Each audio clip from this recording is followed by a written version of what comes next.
con la salud no se juega. Informar en salud es informar a conciencia.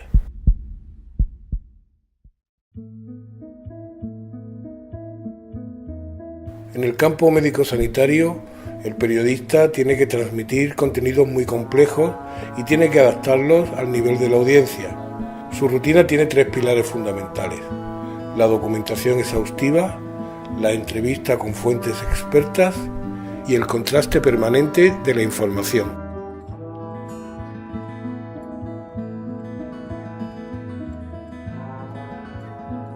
No cabe duda que la salud preocupa mucho a los ciudadanos españoles. Esta información atrae audiencia y es cada vez más demandada por la población. Los ciudadanos siguen acudiendo a los medios convencionales como la primera fuente de información.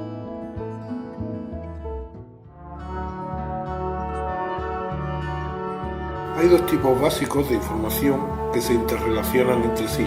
Por un lado tenemos la biomédica, principalmente divulgativa, y la sociosanitaria, más informativa y de denuncia. Cronológicamente hay 3 patrones informativos. El agudo se presenta súbitamente, como por ejemplo el ébola. Crónico tiene una presencia permanente, como por ejemplo el cáncer. Y recurrente, que cursa en brotes periódicos como las alergias primaverales.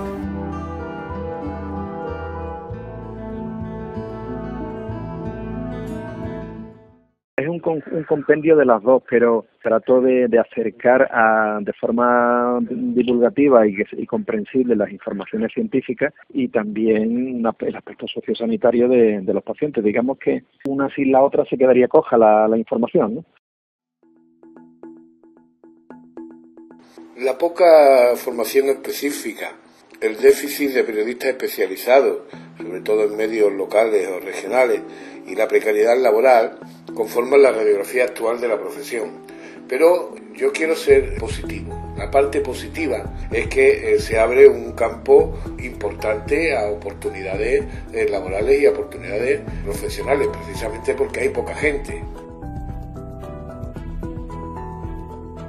Y la parte negativa es un producto periodístico de baja calidad, muy informativo, con poca profundidad, con pocas fuentes, con poco contexto, que ronda el sensacionalismo y la falsa expectativa y que se ciñe a una agenda oficial y sin tiempo para hacer un buen trabajo. Pero para esto hay antídotos. Una documentación exhaustiva y unas fuentes personales. La documentación es fundamental, es un proceso continuo, es un pilar de la rutina y es una garantía para abordar después la entrevista con los expertos que nos van a servir de fuentes personales. Pues solo recurrir un poco a documentación. Por ejemplo, si tengo que entrevistar, como ha ocurrido, al presidente del Colegio de Médicos de Málaga, pues interésame por su currículum, entrevistas anteriores, fuentes documentales como informes en la web. Desde luego ahí lo tienes todo. Un periodista muy especializado en sanidad sí tiene que recurrir a literatura médica.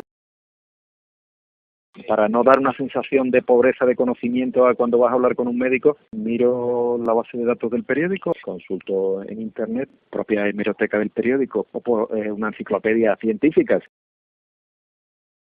Casos de tardanzas o esperas medias en operaciones de fracturas de cadera. Lo primero, te vas a la página web de la consejería donde tienen un protocolo de atención a fracturas de cadera. Hay que tener cuidado con esta fuente. Como dice Gonzalo Casino, es necesario tener un escepticismo saludable. Puede ser un castigo, puede ser la némesis del periodista porque pueden ocultar cualquier tipo de interés, particularmente los informes de la administración pública, la publicidad encubierta de la farmacéutica y los conflictos de intereses en los artículos científicos. Veamos unos ejemplos. En el 2009, El País publica un reportaje de Maica Sánchez sobre el dolor. En este reportaje, la periodista afirma que el tapentadol es un analgésico revolucionario. Un médico de familia que lee el reportaje y escribe al periódico manifestando ciertas dudas. La defensora del lector investiga el caso y termina descubriendo que detrás de todas las fuentes que usa la periodista está la multinacional Grünenthal, que es la que comercializa el tapentadol. escribe un artículo muy duro, con una crítica muy dura hacia el periodista y pide disculpas a los lectores por haber sido víctima de publicidad encubierta. En los artículos científicos es conveniente buscar siempre, sobre todo al final del artículo, los conflictos de intereses que suelen venir de relaciones de los autores con la industria farmacéutica. Este anestesista japonés inventó 172 trabajos científicos durante 18 años. Instituciones privadas que lanzan este tipo de estudios tan frecuentes. ¿Quién está detrás de este estudio? ¿Qué hay detrás, no? Es lo que hay que preguntarse siempre. La mayor fiabilidad la da el contacto directo con las fuentes expertas independientes. Esta es la rutina preferente del periodista especializado. El generalista, sin embargo, suele usar como fuentes muy frecuentemente las notas de prensa. Hay que recalcar que es obligatorio verificar las notas de prensa con fuentes personales. Hay muchos estudios relativos a la citación de fuentes y la noticia de salud. En este, por ejemplo, de 2008, casi en el 30% de los casos no se citaba ninguna fuente y casi en la mitad se citaba solamente una.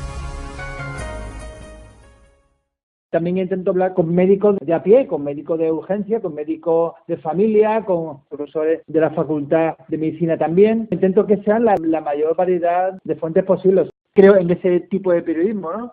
En ese tipo de periodismo de quedar con una fuente. Siempre, por supuesto, es el mejor el teléfono que el WhatsApp y siempre es el mejor el cara a cara que el teléfono. Normalmente especialistas, sí. Consultas a más de un especialista. Me fío de esta gente, pero necesito que otros traumatólogos me digan si esto es así. La labor del periodista es saber determinar, discernir y extraer la verdad de la mentira, ¿no? Qué fuente es más creíble, qué fuente es menos creíble, y en caso de duda se consulta a una tercera que tú sepas que es independiente. Por tanto, contrastar y verificar la información es un principio periodístico básico. Las prisas y la obsesión por la primicia son el origen de muchos errores al publicar informaciones de una fuente interesada sin contrastarlas con otras.